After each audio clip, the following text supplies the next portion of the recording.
जय सिया राम। राधे राधे दोस्तों। ऐसे करें वट सावित्री व्रत और पूजन। सुहागन स्त्रियां वट सावित्री व्रत के दिन 16 श्रृंगार करके सिंदूर, रोली, फूल, अक्षत, चना, फल और मिठाई से सावित्री, सतवान और यमराज की पूजा करें। यह व्रत करने वाली स्त्रियों को चाहिए कि वह वट के समीप जाकर जल का आचमन लेकर कहें, ज्येष्ठ मास कृष्ण पक्ष त्रयोदशी अमुक बार मैं मेरे पुत्र और पति की आरोग्यता के लिए वट सावित्री व्रत करती हूँ। वट के मूल में ब्रह्मा, मध्य में जनार्दन, अग्रभाग में शिव और समग्र में सावित्री हैं। हे वट, अमृत के समान जल से मैं तुमको सींचती हूँ। ऐसा कहकर भक्तिपूर्ण एक सूत के डोर से वट को बांधें और गंध, पुष्प तथा अक्षत से पूजन करके वट एवं सावित्री को नमस्कार कर प्रदक्षिणा करें। वट सावित्री व्रत कथा। प्राचीन काल में मद्र देश में अस्पति नाम के एक राजा राज करते थे। वे बड़े धर्मात्मा, ब्राह्मण भक्त, सत्यवादी और जितेंद्रिय थे। राजा को सब प्रकार का सुख था, किंतु कोई संतान नहीं थी।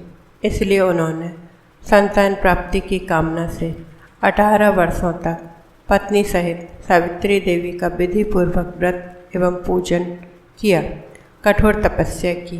सर्वगुण देवी सावित्री ने प्रसन्न होकर पुत्री के रूप में अस्पति के घर जन्म लेने का वर दिया।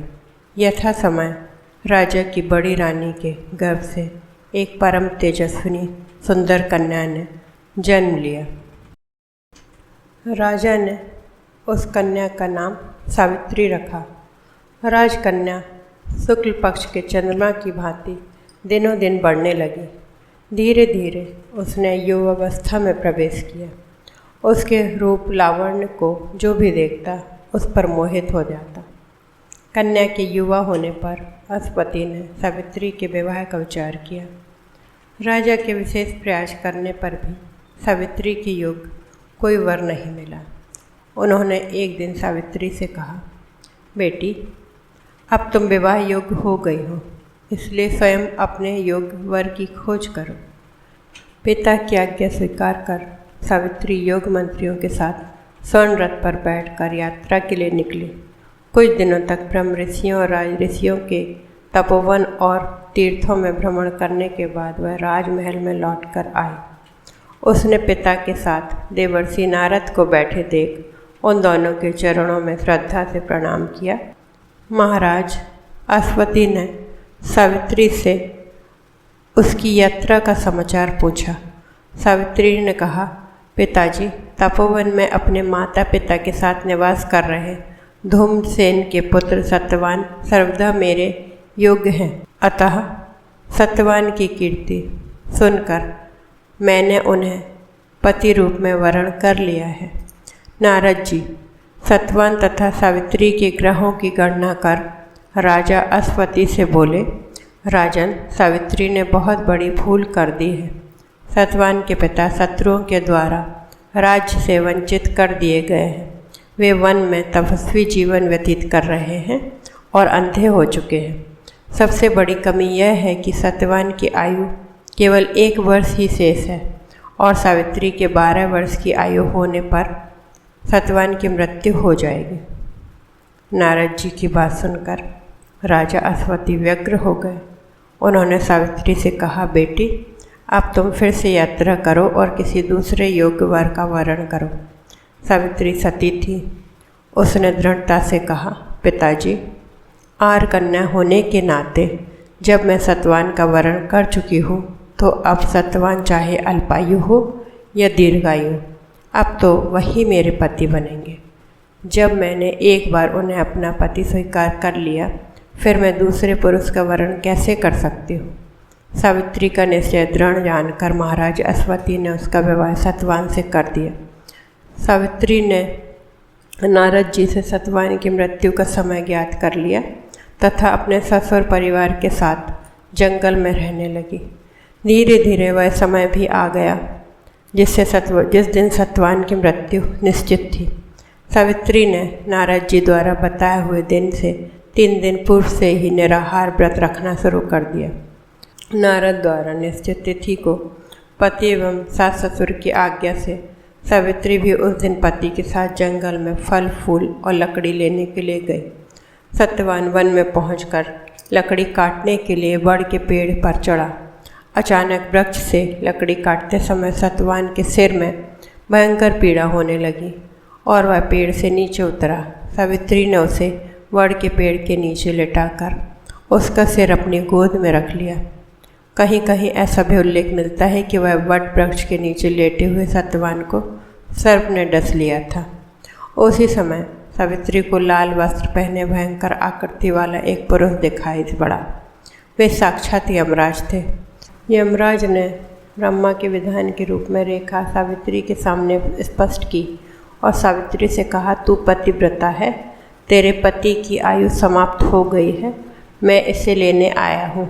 इतना कहकर देखते ही देखते यमराज ने सत्यवान के शरीर से सूक्ष्म जीवन को निकाला और सत्यवान के प्राणों को लेकर वे दक्षिण दिशा की ओर चल दिए। सावित्री भी सत्यवान को वट वृक्ष के नीचे लिटाकर यमराज के पीछे चल दी। पीछे पीछे आते सावित्री को देख यमराज ने उसे लौट जाने का आदेश दिया। इस पर वह बोली, महाराज, जहाँ पति वहीं पत्नी, यही धर्म है, यही मर्यादा है। सावित्री की बुद्धिमत्ता पूर्ण और धर्मयुक्त बातें सुनकर यमराज का हृदय पिघल गया। सावित्री के धर्म निष्ठा से प्रसन्न होकर यमराज बोले, पति के प्राणों से अतिरिक्त कुछ भी मांग लो। सावित्री ने यमराज से सास ससुर के लिए ज्योति और दीर्घायु मांगी। यमराज तथास्तु कहकर आगे बढ़ गए। सावित्री भी यमराज का पीछा करते हुए रही। यमराज ने अपने पीछे आती सावित्री से वापस लौट जाने को कहा तो सावित्री बोली, पति के बिना नारी के जीवन में कोई सार्थकता नहीं है। यमराज ने सावित्री के पतिव्रत धर्म से खुश होकर पुनः वरदान मांगने के लिए कहा। इस बार उसने अपने ससुर का राज वापस दिलाने की प्रार्थना की। तथास्तु कहकर यमराज आगे चल दिए। सावित्री अब भी यमराज के पीछे चलती रही। इस बार सावित्री ने 100 पुत्रों का वरदान मांगा। यमराज ने वह भी दे दिया। फिर सावित्री ने कहा, पर पति के बिना मैं 100 पुत्रों का वरदान का क्या करूँगी? आप अपना यह तीसरा वरदान पूरा कीजिए। सावित्री की धर्मनिष्ठा, ज्ञान, विवेक तथा पतिव्रत धर्म की बात जानकर यमराज ने सत्यवान के प्राणों को अपने पास से स्वतंत्र कर दिया। सावित्री सत्यवान के प्राण को लेकर वट वृक्ष के नीचे पहुंची, जहां सत्यवान का मृत शरीर रखा था। सावित्री ने वट वृक्ष की परिक्रमा की तो सत्यवान जीवित हो गया। प्रसन्नचित सावित्री अपने सास ससुर के पास पहुंची तो उन्हें नेत्र ज्योति प्राप्त हो गई थी।